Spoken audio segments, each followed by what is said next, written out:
Father Adiasa raised the host during Mass, and a wave of gasps swept through the crowd. Before hundreds of faithful eyes, the white wafer had transformed, appearing to bleed. What happened next will become a defining moment for an entire community. Beyond that startling moment lies a deeper story. This event at the Marian Sanctuary of Betania, Venezuela, on a major feast day in 1991, is recounted by many as a profound sign. In this video, we'll walk through the first-hand testimonies, explore the documented inquiry, and reflect on the timeless message about faith that this occurrence points to. To understand the full weight of this mystery, we must first step into the specific time, place, and spiritual atmosphere that day. A day that began with familiar devotion, but was destined to become anything but ordinary.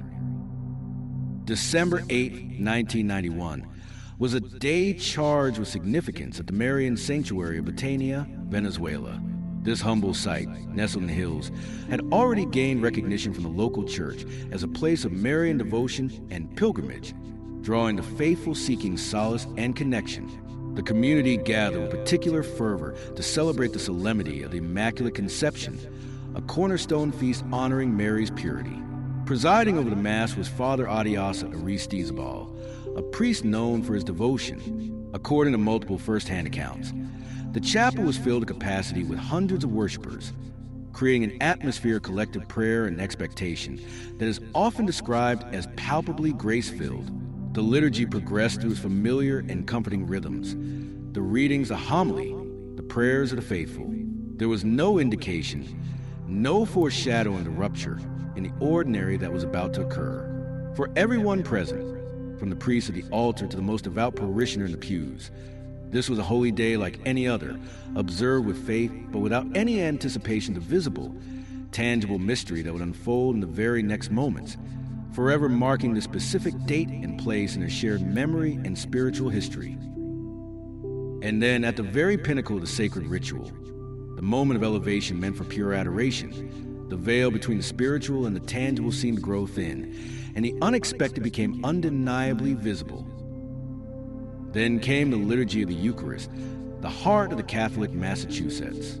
Following the ancient words of consecration, "This is my body," Father Asa, as is the custom, elevated the host to the adoration of the people.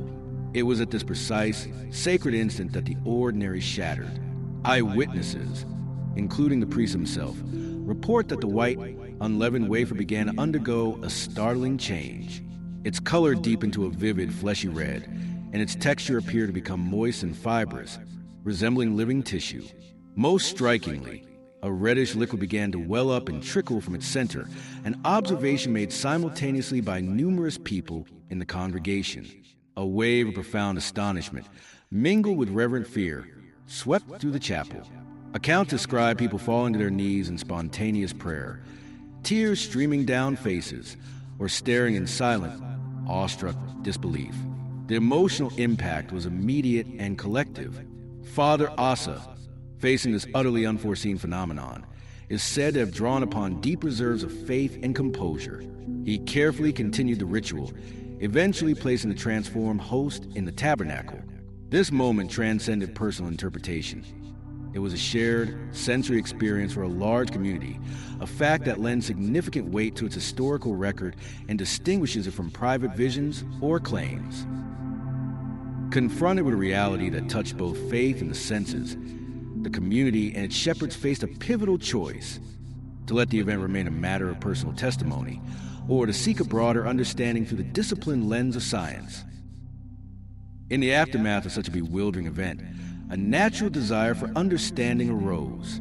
How could one process what hundreds claimed to have seen? The path chosen was one of respectful inquiry.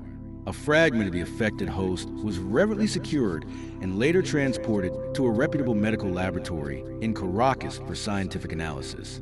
A critical detail, emphasized in several documents, is that the scientists tasked with the examination were deliberately kept unaware of the sample's origin.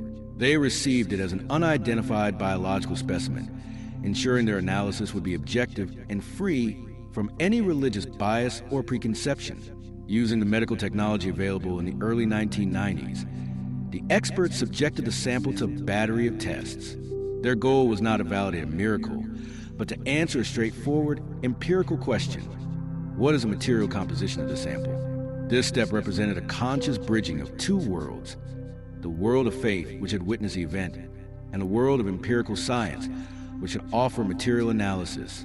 It reflected a mature approach, acknowledging that while faith and science operate in different realms, they are not necessarily in conflict, and a search for truth can honor both perspectives. When the objective findings from the lab arrived, they did not simplify the mystery. Instead, they presented a new layer of profound questions, written in the precise language of biology and medicine. The laboratory findings, when they arrived, were unexpected and challenged simple explanation. The official report, cited by multiple independent sources, including journalists and researchers who have reviewed the documents, concluded that the sample was not plant-based material like wheat, but human myocardial tissue, specifically striated muscle fibers from the ventricles of the heart. Even more remarkably, the tissue is described as being in a fresh, living state, with signs of biological activity, as if it were part of a functioning organ. Furthermore, the accompanying fluid was identified as human blood type AB. This detail sparked particular interest among those who study such phenomena, as blood type AB is reportedly rare and has been associated with other well-documented Eucharistic miracles, most notably the 8th century miracle of Lanciano, Italy.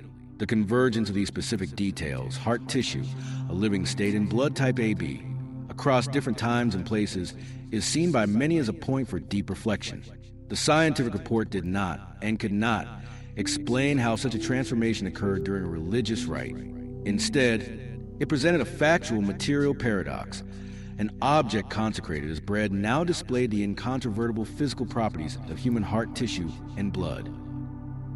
Yet, in the hearts of the faithful, the deepest resonance of Betania was never confined to a laboratory report.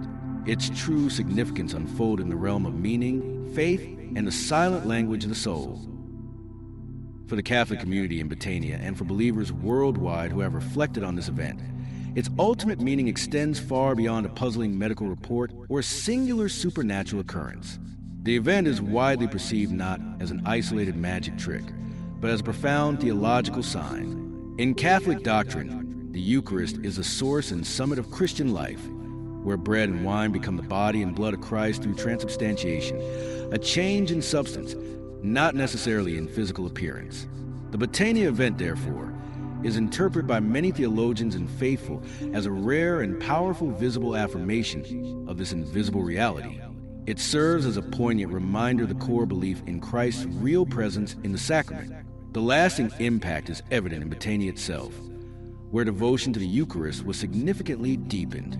The sanctuary continues to draw pilgrims who come not for spectacle, but for silent adoration, and to strengthen their own faith in the mystery it witnessed. The story endures not because it proves anything scientifically, but because it invites believers into a deeper, more contemplative faith, encouraging them to see the extraordinary hidden within the ordinary rites of their tradition. So, where does the journey through the story of Betania leave us? We are left with compelling tapestry woven from multiple, consistent threads, the vivid, collective witness of community in prayer, the steadfast testimony of a priest confronted with the unexplainable, and a scientific analysis that presents a material fact without offering a materialist explanation. Across diverse accounts, from journalistic reports to theological reflections, a common perception emerges. This event is seen by many not as a disruption of natural law for its own sake, but as a profound, tangible sign. It occurred not in a hidden corner, but publicly within the most sacred ritual of Catholic worship, the Eucharist. For countless believers who ponder it, the enduring message of Betania transcends the astonishing physical details. The true miracle, as many interpret it, is the affirmation of a timeless promise that in the humble appearances of bread and wine, a divine reality is truly and wholly present. It serves as a powerful silent sermon that invites not just wonder, but a deeper, more contemplative faith. It encourages the faithful to look past the surface of their daily rituals and perceive the extraordinary grace that humbly reside within them, calling for a response of awe, renewed devotion, and quiet adoration in the face of life's great mysteries. If this exploration of faith, mystery, and meaning has spoken to you, Here's how you can become part of this ongoing conversation. First, consider subscribing to our channel. By clicking subscribe, you join a community dedicated to uncovering stories that nourish the spirit and deepen understanding. Be sure to also tap the notification bell so you're always updated on our latest journeys into history and faith. Next, if this video offered you insight or a moment of reflection, please give it a thumbs up. This simple action helps us reach others who might be seeking similar content. And if you feel this story could inspire or comfort someone you know, please share this video with them. Most importantly, your voice matters to us. We invite you to share your thoughts in the comments below. What aspect of the Betania story resonates most with you? How does the mystery of the Eucharist shape your own spiritual journey? Your personal reflections and questions are what make this space a true community. Thank you for spending this time in reflection with us. May you carry a sense of peace and the quiet wonder of the sacred in your day.